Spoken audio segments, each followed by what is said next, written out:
Hi, good day to you anywhere you are listening. My name is Yemi Olaleye. I welcome you to today's outlook on USDcad. Let's see what we have on this daily time frame before I go to a lower time frame. From the strategy I shared with you a few days back, I told you how you can find entries at every institutional reference point.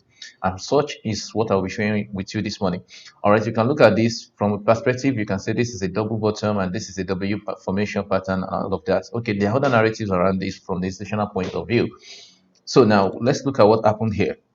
We had a void here, of course. We had a void here to this level. So we expect the market to always come back into that range. So all the time the market was ranging, rallying up here, we expect this level to be filled.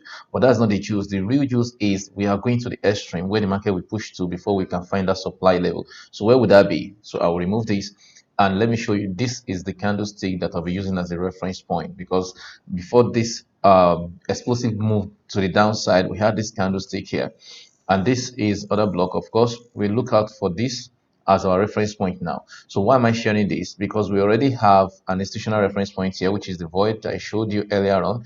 And once that is filled, I told you the market will move to the extreme. So all of this has been filled from here to here, which is here. Okay, this has been filled. What else? The market will move to the extreme to grab liquidity. And one thing you should know about that is anytime the market moves to the extreme to grab liquidity, they move away from that point immediately and very, very fast. So from retail point of view, you can see that this is a shooting star. Okay, candlestick, daily candlestick that forms a shooting star at a supply zone, at a resistance zone. It means we are expecting more sale. But then before we find the sale, let's go to the 4 hour time frame and see the opportunity we have.